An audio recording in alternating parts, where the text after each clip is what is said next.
Right, so my name is Chandler and I'm the CEO. My name's Fatma and I'm the VP of Marketing. My name is Trisha and I'm the CTO. And I guess two people didn't join us today, but I guess this is us three. We'll start with just a bit of an overview of Just Kitchen. So Just Kitchen is a ghost kitchen company that focuses on providing delivery-only restaurant services. It partners with various food brands and restaurants to create a menu that can be prepared in its kitchen facilities and delivered directly to customers via like food delivery platforms. This business model capitalizes on the growing demand for online food delivery while minimizing overhead costs associated with traditional brick and mortar restaurants. Just Kitchen typically operates in urban areas and may also explore partnerships with local businesses to expand its offerings. So basically what Chen wants to double his revenue by 2023, and he's wondering if we should scale operations by increasing the number of kitchens in the hub spoke model, or possibly expand into other channels, or maybe prioritize local brands in Taiwan, or should we invest in international brand licensing and partnerships? Do you guys have anything to add to that overview? No. Okay, I guess we'll get right into the analysis. We'll start with the SWOT analysis. So we can start with the strengths. So I think one of our main strengths is operational scalability, which allowed us to rapidly expand from just 14 to 28 kitchens. We also benefited from the delivery-only model, enabling us to generate strong revenue growth up to 127%. This growth demonstrated that the demand for our model was solid, and our ability to offer multiple food brands through virtual kitchens gives us flexibility to meet all the diverse needs of our customers. Yeah.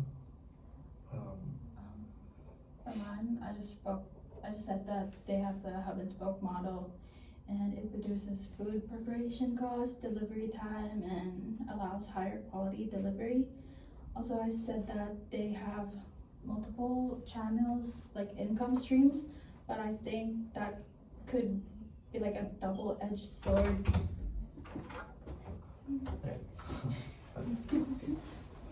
Already kind of started already.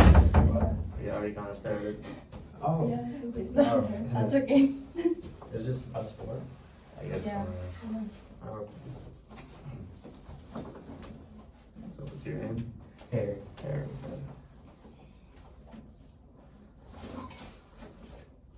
Yeah, we already went over the overview. We're just kind of getting into the SWOT analysis there now. Okay. Yeah. Just like there. Who's editing? What's that? Good luck.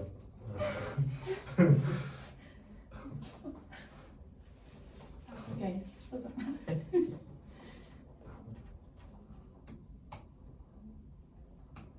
Another strength I think would be their technology. Yeah. They leveraging data analytics and digital platforms, and also optimizes delivery routes and customer trends and stuff like that.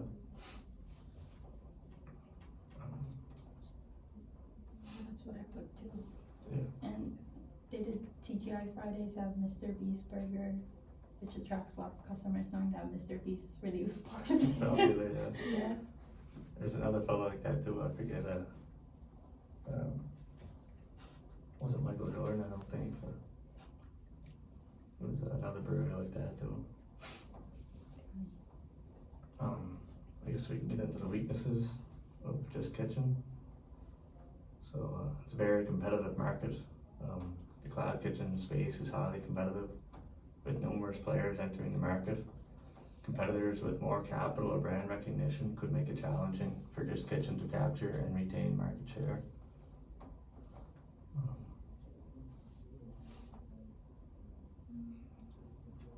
For weakness, I feel like the platforms Uber Eats or Foodpanda, there's a lot of like high commission costs that would limit also our customer relationship experience too. I heard like they're very dependent on a third party platform, right? Yeah. So like that would they don't have much control over that. So it could Yeah. cause a lot of trouble for the company as well. especially in like high population areas. A lot of traffic could like maybe cool down their food and they might not get a good experience with them. So they kind of have to overcome that challenge of trying to get their food to their customer with the, with the heat and stuff like that. So it's like, you know, And I think there's a lot of customer, like direct customer engagement involved, right?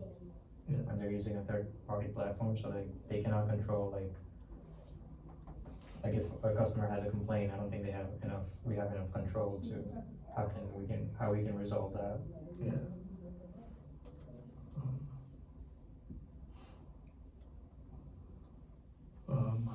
So some opportunities for them. You guys have anything for that? Or? And there's always, room for expansion to new markets.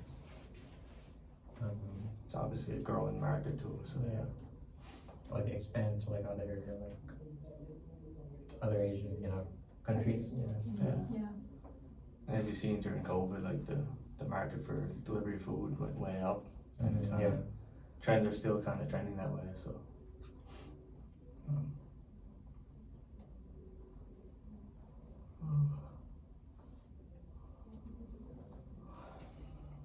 Also partnerships, more partnerships, Yeah, leading to more efficiency.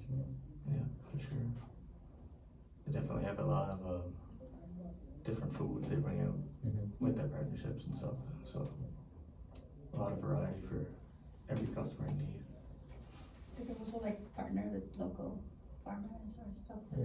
and that would reduce costs for the company for like shipping or transportation Yeah, ingredients, I would say. yeah. I'm not 100% sure if this applies, but can they partner with like event companies? Well, Like, can they do like I a don't, cloud kitchen service model? I don't, Then I would, it could be something that, we could try. Yeah, I Right. can do for sure. I know they did have a cloud restaurant in hotels too. Yeah, Offered food from like breakfast to supper. And stuff so you like can that. use that same thing and put it like into events. Yeah. Like, partner with Weddings, event stuff like that. companies. So what would be some threats that they face?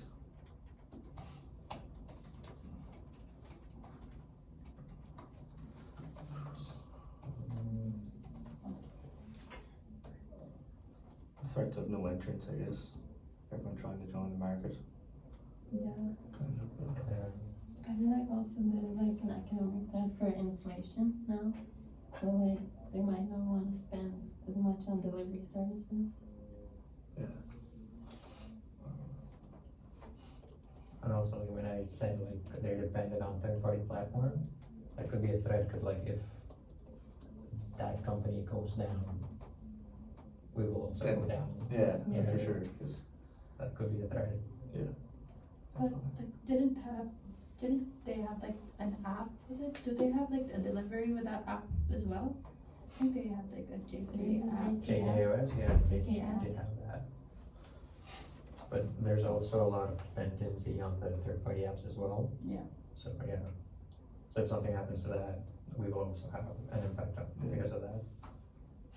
maybe we can look into having our own delivery service too, or something like that, Yeah, yeah. for sure. But that will also come with a lot of A lot of, operational costs. Yeah. Sure.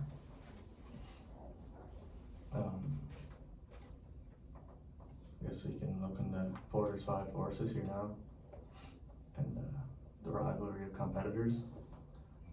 So the cloud kitchen industry is marked by high competition due to low barriers to entry, the presence of large players and price pressure, and also limited customer loyalty. Companies like Just Kitchen must continuously innovate, adapt to trends, and find ways to build customer loyalty to maintain a competitive edge in this industry.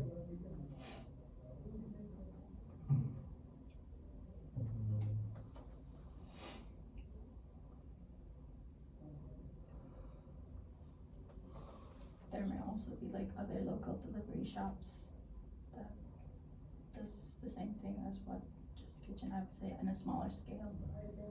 And those are the ones that I would say some people are familiar about. And, the threat of substitutes, I guess. Yeah. There's also restaurants who offer deliveries options as well, so like, things like big restaurants you can also order online too, so that might be a threat for sure. And also meal subscription services like Fuel Your Body. I don't know if you guys are familiar with that, but it's like you can buy meals during like weekly, so you And buy they them just come to your online. home like Yeah. weekly? Right. It's like Yeah. more of like a healthy style of eating, I guess. Is it like HelloFresh? It's similar to that. Same idea, pretty sure. But that's all around like PEI is Fuel Your Body. You think that's something we could implement? What's that? Is that something we could implement? Maybe, I guess, if we wanna, Like a subscription-based meal? yeah, if we want to offer like That could be a an healthy option. side of Yeah, food, I guess. because like since we're targeting like big cities, I think a lot of people are health conscious. Yeah, So yeah, we would definitely have a market for that. yeah. So we could keep that as an option on the side. Also the threat of new entrants. So this, obviously, like we said, this demand for food deliveries is growing rapidly. And, yeah, like we seen during COVID, a huge increase, and the trend is kinda still here, right? So, As a subscription model, like we are the new entrant, right? yeah, We would be the new entrant, yeah. So we already have like, we can see like what other companies are doing and take like the good stuff from them, yeah, try and learn out. make it bigger, yeah. Learn from that.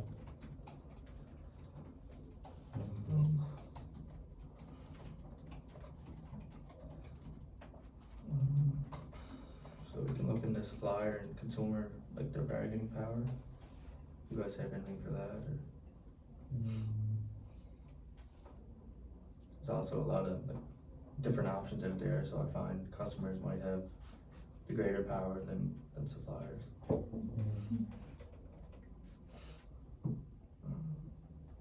Like, yeah, I would say like customer feedback is like a very important thing when it comes to like food industry, right? Yeah.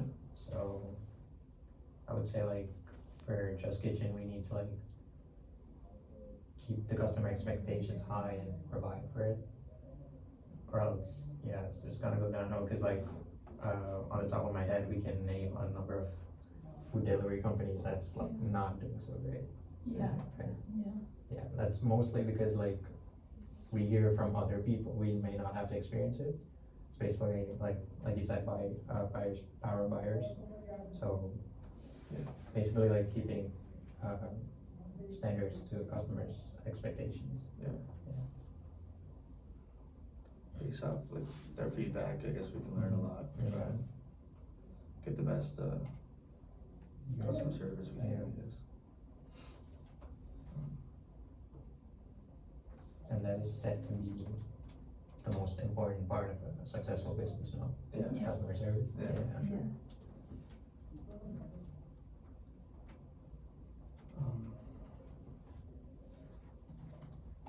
Guess we can, Is that right? Do we have a threat for substitute products or services? Like traditional dining restaurants? yeah, like we talked about the meal subscription there. Oh, yeah. Also, grocery stores seem to get, prepared food, like you go into Sobeys and they already have a prepared meal for you. Oh, yes. Yeah. Things like that can also be a threat, but,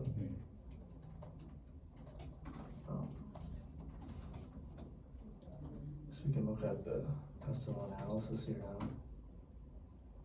It's for, political,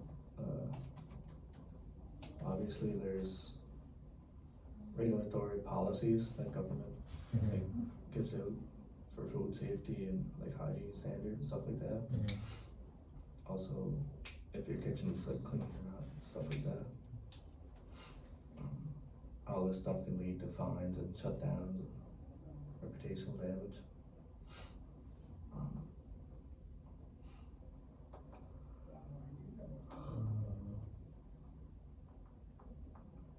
Also employment and like labor laws. So, part-time, many cloud kitchens rely on like flexible or gig economy labor, such as like the part-time staff or like third-party delivery drivers. So, changes in labor laws, especially regarding worker protections and minimum wage requirements, could increase operating costs. So, stuff like that, I guess. That could also be like import policies, like other ingredients could be coming out from outside, right? So there could be like trade policies for that. Yeah, That could be rather political. yeah, international. You guys got anything for economic or? Again, inflation. Yeah, Yeah. inflation too. Yeah. Cause we're like, there's gonna be a lot of costs, cause like our goal is to increase double the revenue Yeah. in 2023. So that would be a lot of expansion, a lot of labor, and that would all implement like bigger costs, right? For sure. Yeah.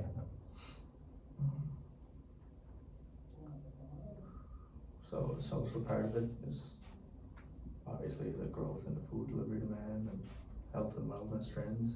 Yeah. For technological, yes, we have innovation in ordering and payment systems and delivery apps and platforms, automation and AI.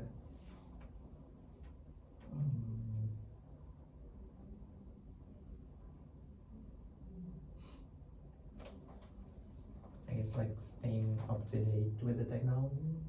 Yeah. Yeah. Obviously, Again. technology is increasing all the time, so. Yeah, like going back to to provide customer service, like we could have like one of those, what do you call it, the virtual chatbots? So Yeah. people can just like provide feedback just like that. Yeah, You could integrate that to the JK app yeah, that we have to already. the delivery app, yeah. And we could also use that, like the professor said, like we could use that, to collect data, right? Oh, yes, yes. Yeah.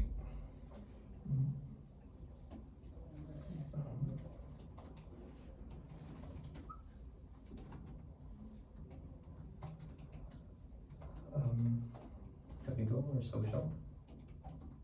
Yeah, Okay. we, guess we can look into our environmental.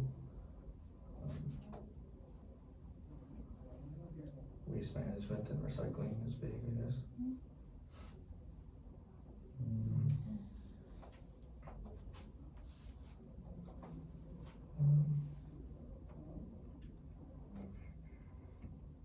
So this is just on top of my head, but it sounds kind of weird, but to reduce carbon footprint, we could like, like there's a lot of food delivery people who use bikes, Oh, Right. Yeah. which is environment friendly, so like, Yeah. I don't know, it's just an opinion, like we could implement more of that. We could like favor them more than the used cars, right? You use electric. Electric Right, vehicles as so well, yeah. Electric bikes are better. Electric bikes, yeah. And for the legal side, I guess we have to follow food safety regulations and intellectual property and like brand protection from other people. Especially if we're planning, let's say we would expand to other, Yeah. Yeah. Asian countries, then that would be hard, cause each has different Yeah. laws. Yeah. And like since we're expanding like really fast, like Yeah. you know, health standards people are not gonna pay much attention to it.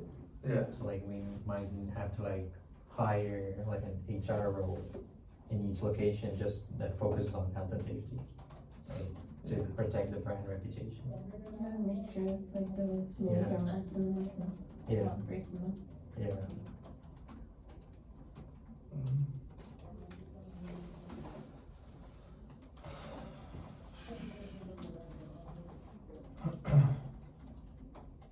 So, out of them three options Shen wants to do, what do you guys think is the best option? Like increasing more kitchens, or like, what was the other one? Expanding channel Yeah, expanding in other channels. and prioritize local brands. Yeah, so out of them three, which you guys think is the best option to try and gain more revenue? Because Chen's goal is to double his revenue by 2023, right? So, And what were the options again? increasing the number of kitchens in the hub spoke model, or like expanding in other channels, and also should we like prioritize local brands in Taiwan, or should we invest in international brand licensing and partnerships?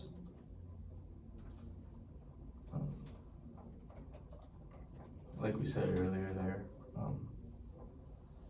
we think that expanding into other countries around Asia would be a big part of it to try and gain revenue. Obviously, there'll be a lot of expenses, but if you guys have any thoughts on that?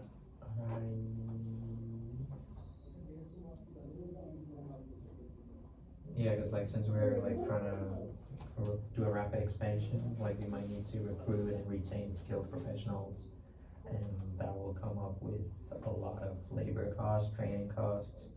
And we could also, to retain them, we could also give out competitive wages to keep, or to retain these professional, skilled workers.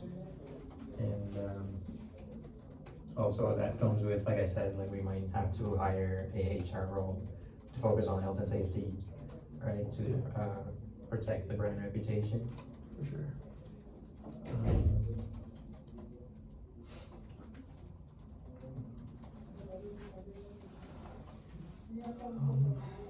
So as a HR, the head of HR, I would say just basically like we might have to spend more on our people than on the kitchen itself. If you know what I mean? Yeah. Yeah. Because it does take a lot, if you had to hire new employees and stuff, it takes a lot of training. Yeah. And stuff like that to try and get our meals all the same, right? Right.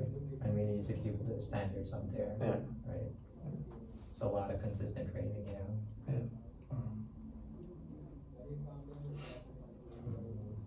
And if we were to hire like more people, since we're expanding, then we could improve the JK University thing that they have, Oh, yeah. because that would be Yeah. pretty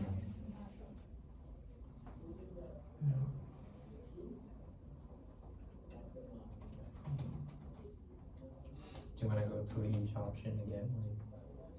Yeah, What we would be can- the advantages of prioritizing local brands? Yeah, we can talk about like the pros and cons. Yeah, pros and cons, yeah.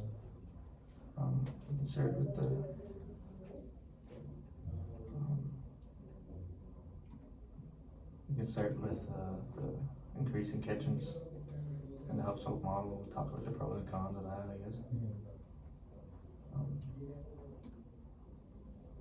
So this model kind of allows the cloud kitchens to scale efficiently by centralizing core production, optimizing delivery options, and also improving quality control.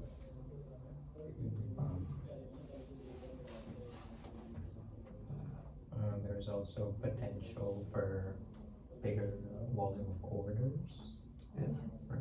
Which could help the goal of doubling revenue. yeah.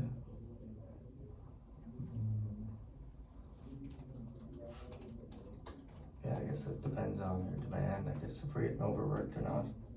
If we have to, obviously, create new kitchens, then we have to, but depending on our demand, right? How much we work. More number of kitchen would reduce delivery times. Yeah, Yeah. yeah, I think so.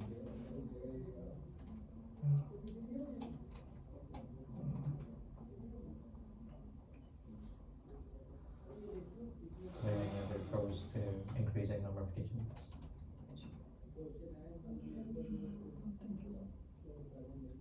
Yeah. So what would be the cons of this option? That would be costly first. A lot of capital investment. Yes. A lot of cost.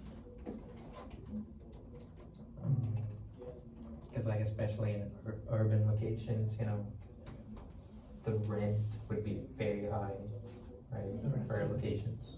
Yeah. Yeah, so that's expanding like that would be really costly.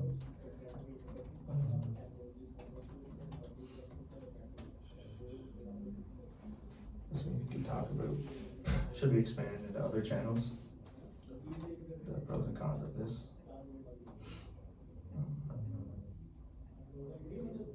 Exactly, there's other channels. What do you mean by that? Yeah, but So like you said in the, I'm pretty sure in the case, they have a whole bunch of different options. So they do like, obviously their delivery, like order online, but they also have, spots in hotels where you can sit down and eat. Yeah. And there's also stores around the city that you can have the option of sitting down, and eating in or getting delivery. And you can also like pick up your food there. It's just kind of things like that, I guess. I guess that, if we go with that, that would reduce our reliance on third-party apps. Yeah. Yeah. Yeah, sure. I would cutting commission fees.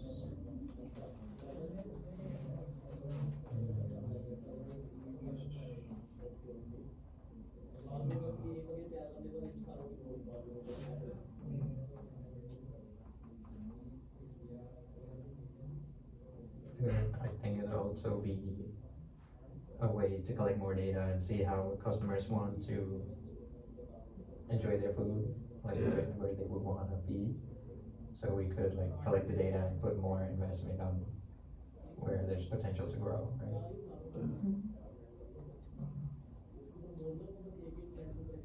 I guess we can talk about expanding into other, countries around Asia right now. As we said earlier, this is kind of what we want to do, right? Yeah. We'll kind of expand on this idea, if you guys have any.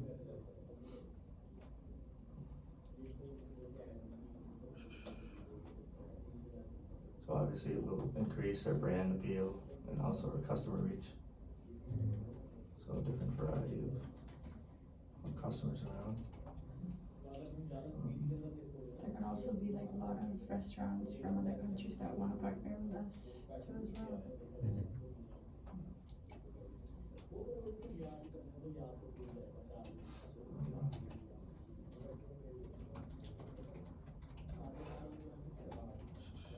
What will be the cons on this? Obviously we have to adapt to different trends, I guess, in different cities and stuff like that. You have to do a lot of research on how people there operate and stuff like that.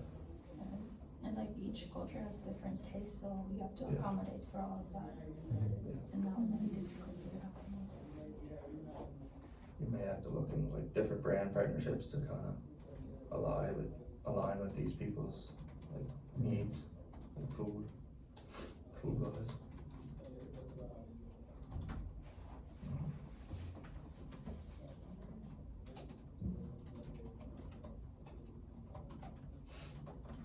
I guess by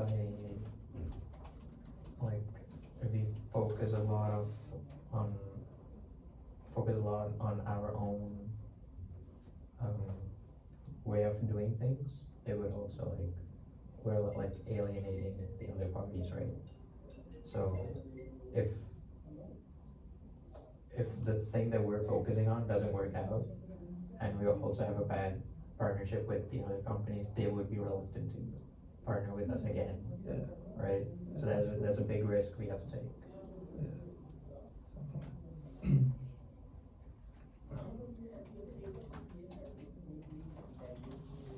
I guess we can kind of formulate a strategy, I guess, with expanding into different countries around Asia.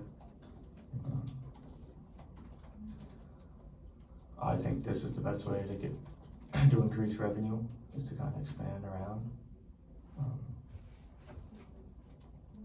I guess what would be your best strategy for this, I guess?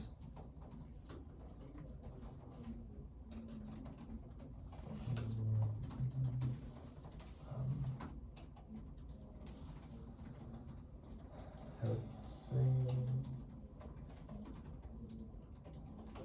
expanding channels. Yeah.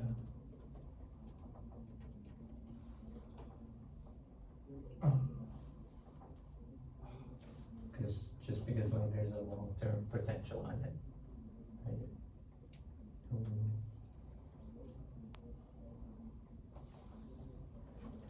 We can also like partner with like a delivery platform that's only in that certain country. Yeah, Yeah. You can always look into creating your own delivery option too, but that would come with a lot of new employees, I guess. Or we could do that through the app too, like they could just order through the app Yeah, as well. yeah, for sure.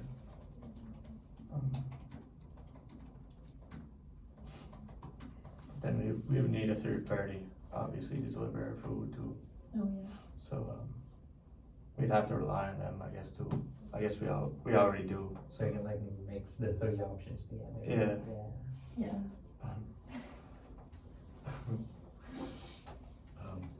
Yeah, like I said, like take the good stuff from all the companies and put it together. I guess that's what that's what we do.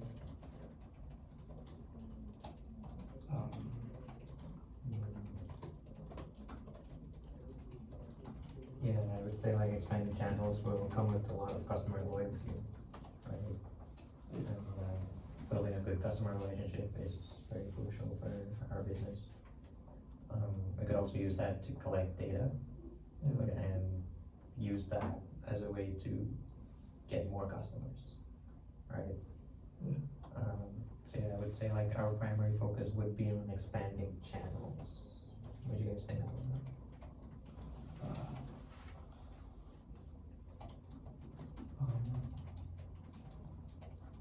You guys have anything on that?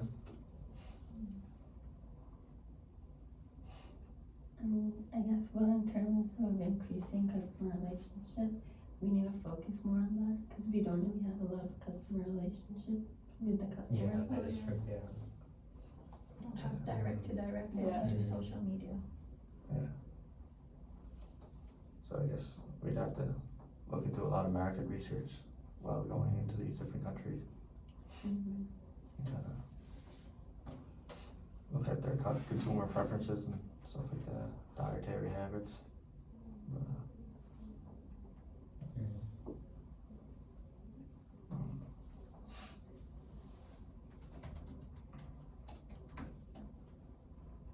yeah, if we do expand into different channels, it gives them a lot of different options, I guess. Yeah. Instead of just ordering for delivery every time, you can have different options depending on what you're leaning towards at that moment. But, And it also could be like we could recommend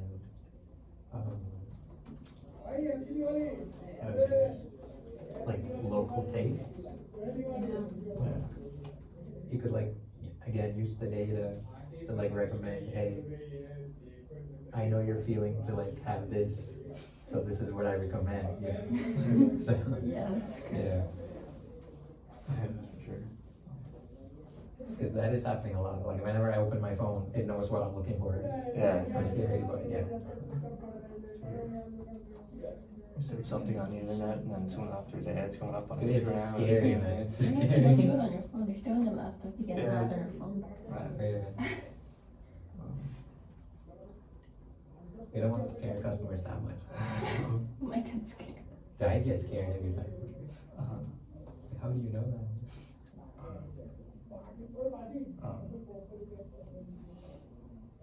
I guess, should we get into a conclusion on what we wanna do? We're expanding. In Asia, oh, the features in Asia. Other Asian countries, yeah. While kind of expanding into other channels too, to give more options. So we're expanding everything? Yeah, Yeah, I mean, we're trying to double the revenue, so we might have to double everything. Right? Yeah, and that's basically what they're doing. They're doing groceries, they're doing Yeah. malls, they're doing hotels. All in one, basically. Yeah, So like, to double the revenue, we need to double the location, double the options, double everything, and then we'll double the revenue, so, yeah. And also come with double costs too. yeah.